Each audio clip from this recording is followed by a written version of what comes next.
So on my way home from work, I noticed something. Check this out. Those, my friends, are wild hops. So you know what that means. We're gonna make a beer.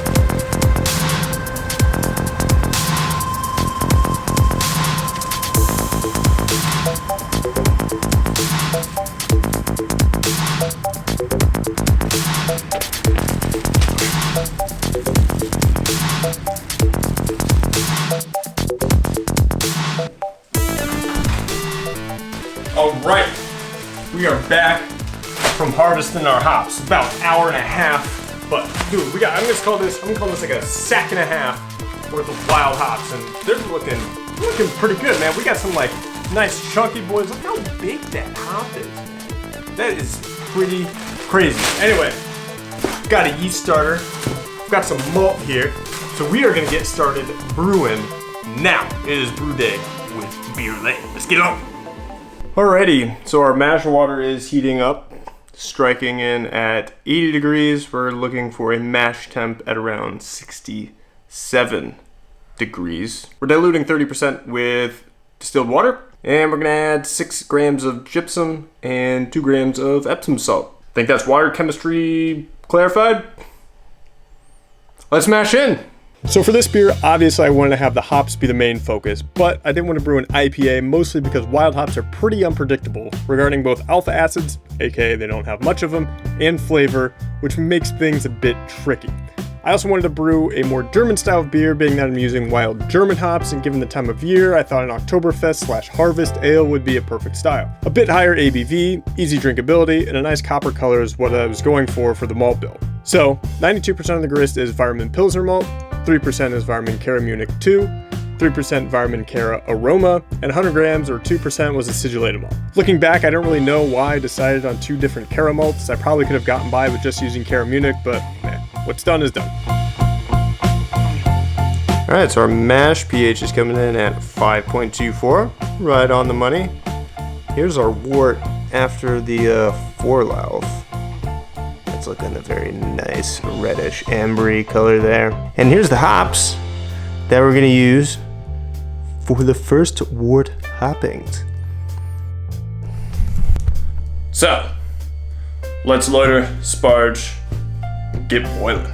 So yes, while we're mostly gonna be using wild wet hops for this beer, we're also going to need some at least calculable, how do you say it? We're gonna need to be able to have some bitterness that isn't totally reliant on, wild hops. So we're gonna add 10 grams of Columbus as first wort hops.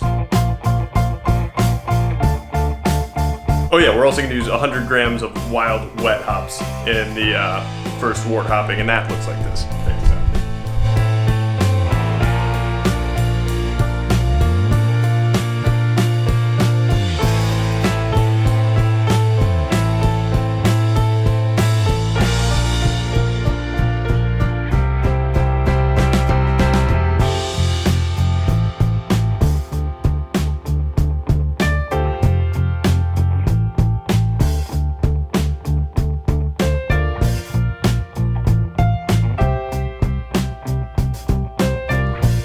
So our boil is now going. We're gonna do a 90-minute boil on this guy, so that just means we have to wait 90 minutes until we can add these guys right here. 500 grams of wild wet hops. So while our wort is off boiling in the kitchen, let's take a little bit of time to talk about the main focus of this beer. Hops. So hops are a plant, as you might have assumed. A plant which grows on a vine with a V, not vine with a V. And yes, they are also found in the wild, mostly in Central Europe and North America. But just like many things, humans have taken a thing from the wild and bred it over many generations to make it more useful to ourselves. Think corn or dogs, and while we make corn more poppy or dogs more cute, if you can call this cute, the reason that we breed hops is for one reason and one reason only, and that is alpha acids per yield. Hop flavor is actually really just a nice side effect. Also, bringing a new hop variety to market takes a lot of time, about 10 to 12 years, and a lot of money. So a lot of these breeding programs are sponsored by large government institutions like the US Department of Agriculture or large brewing conglomerates like AB InBev.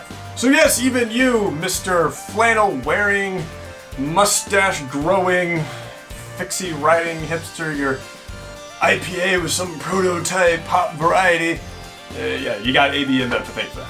But what are alpha acids? Well, it's a chemical compound that is naturally found in hops and is responsible for the bittering of beer. Now, think of it this way. If you're AB InBev and you're brewing millions and millions of liters of beer every single year, well, you want a hop that could bitter that more efficiently, essentially have more alpha acids in less space. Well, the more alpha acids that are in a specific hop variety, the less that needs to be used to bitter the same amount of beer, makes the beer cheaper and more profit for the big breweries. So you can see why this would be advantageous to a macro brewery that's brewing the exact same thing over and over and really just need a beer to be bitter. But it does have advantages for smaller microbreweries and even us home breweries. Again, these hop varieties do taste different, and we can use those combinations to get different flavors in our beer that wouldn't otherwise be possible. So thank you, AB InBev and USDA. But wild hops have very little alpha acids. In fact, less than like 1%, which is not really going to bitter your beer at all. And if anything, these hops are really just going to give a minute kind of a flavor. That's why we need to use so many of them. 500 grams of hops, you would never use that much as for like, like a Cascade or a Centennial. That'd just be absolutely crazy. But we can do that with wild hops. So let's go check back in on our boil and see how that's going along. And of course, a very important part of any brew day is actually enjoying a home brew, so we're gonna do that. I think you guys have seen this before. This is the only one left I have in my fridge. This is the last time I brewed, which has been kind of a while ago. So, but I think it'll be okay. It's pretty good beer, so it'll be alright.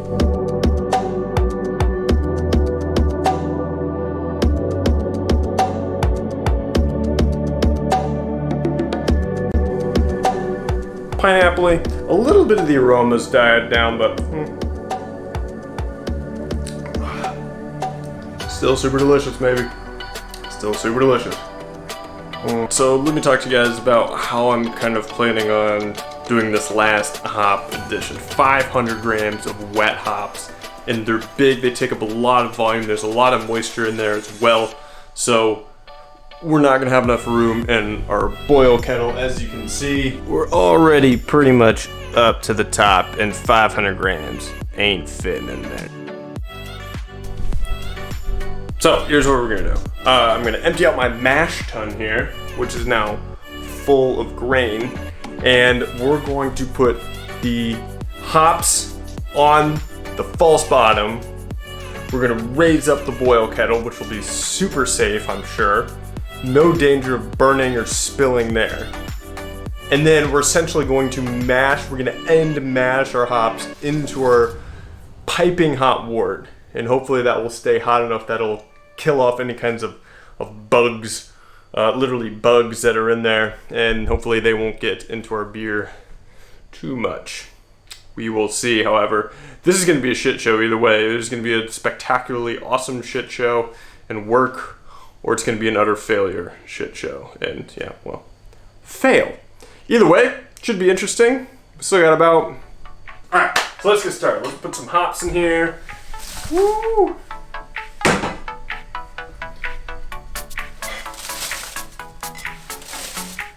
Gosh, this is so much. Oh my God. Is this ridiculous? I don't know. I've never done Is this ridiculous? Because I feel this might be a little bit ridiculous. Okay, so we're gonna open up this guy. I also put a colander in front of this. Anyway, Let's just kind of open it up and hope for the best. All right, so we have liquid pouring down. That's a good sign.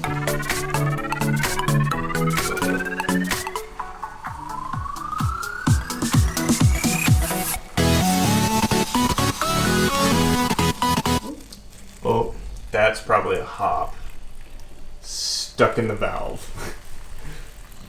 And this is what I was worried about. All right, got our hop soup. It took a while. There was some things we had to figure out, but okay. So we're gonna let this sit here for about 10 minutes. Come back. Those hops in there have been sitting there for about 10-15 minutes. And we've got the false bottom. This is my mash tun.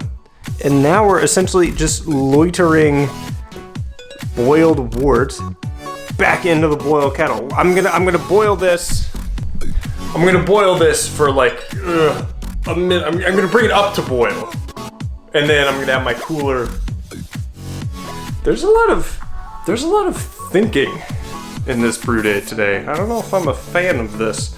It's making me think, man. It's making me think. So I pulled a sample.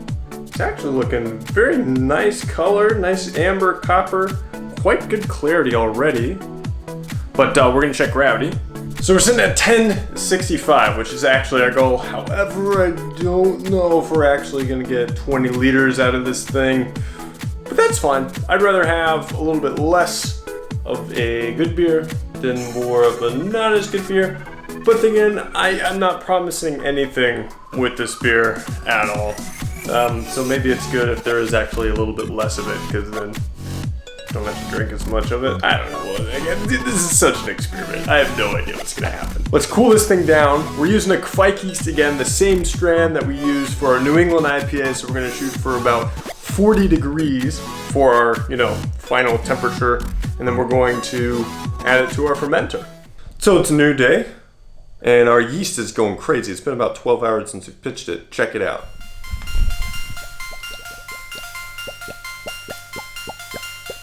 Power of Kvike.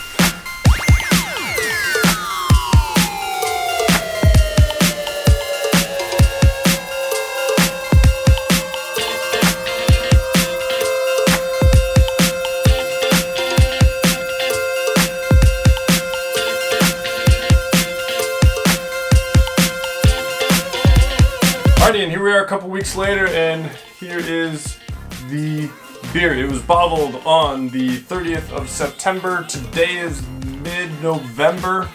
So it's taken about a month and a half to get to this point. And I think it's about ready. So let's get this thing opened up. Pour it into a glass.